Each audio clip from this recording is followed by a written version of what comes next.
Look at almost any modern system. It runs on a simple, ironclad rule. Financial exchange dictates access. You pay a price, you get an outcome. But the darkest application of this market logic occurs when it operates in the shadows, when capital is used not to buy a product, but to secretly manipulate the outcome and completely bypass the rules. This practice, bribery, became so deeply embedded in American corporate culture that by the 1970s, the federal government had to step in. Congress passed sweeping legislation specifically to stop companies from using cash to manipulate foreign officials and secure illicit contracts. Long before modern compliance laws, ancient texts identified exactly why this works. The Book of Exodus notes that a bribe blinds the clear-sighted. It violently destabilizes the scales of justice, ensuring that whoever holds the most wealth dictates the verdict. Prophets recognized this ultimate victim. When the wealthy rewrite rules, they systematically destroy the vulnerable. In an earthly economy, influence is a commodity. If you have enough money, you can put a price tag on justice itself. But what happens when human beings take that exact same market logic and try to apply it to the creator of the universe?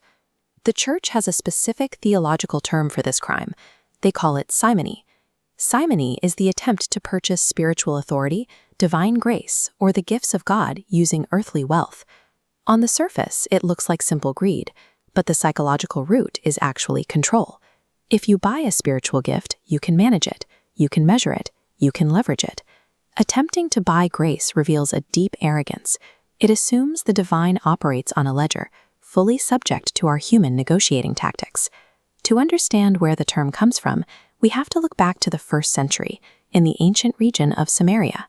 Here, the book of Acts introduces us to a man named Simon Magus. Simon watched as the apostles Peter and John laid hands on early believers.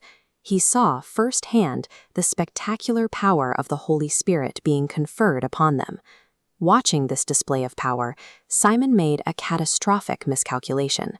He approached the apostles, pulled out physical silver, and offered to buy the ability to impart the Holy Spirit himself.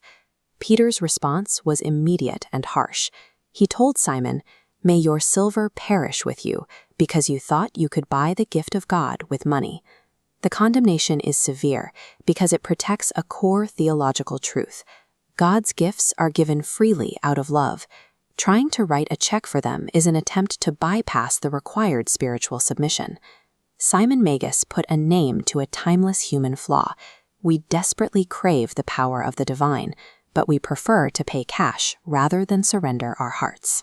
Centuries later, this transactional mindset scaled up, quietly infecting the institutional church throughout the Middle Ages. As the church accumulated vast amounts of land and influence, ecclesiastical offices became incredibly valuable. The roles of priests and bishops transformed into highly sought-after commodities. Wealthy elites realized they could simply purchase these religious titles. They didn't want the spiritual responsibility. They wanted the political influence and temporal power that came with the robes.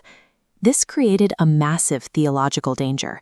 It placed divine authority directly into the hands of men who had the most earthly capital, instead of those demonstrating faithful obedience. When an institution adopts the world's transactional economy, it trades true spiritual power for a cheap, worldly imitation. There is a counter-system to all of this, a divine economy that operates entirely on grace, rejecting leverage, bribery, and market forces.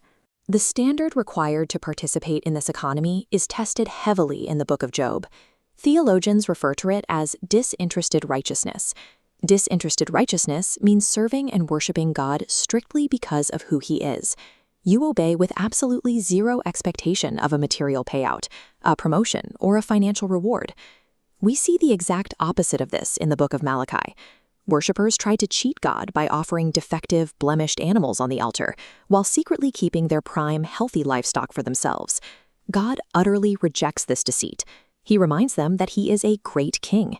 He demands authentic, wholehearted devotion, not a cost-saving, negotiated exchange. Treating the Creator as a business partner is a form of spiritual corruption. It hollows out the believer from the inside, leaving them wealthy in the material world, but completely devoid of true peace. The dividing line between these two economies is incredibly sharp. Human transactions demand a price. Divine grace demands surrender. To endure, the Church and the individual believer must root their mission in childlike humility, recognizing that we bring absolutely nothing of material value to the table. The greatest spiritual gifts in the universe can never be earned. They cannot be manipulated, and they certainly cannot be bought.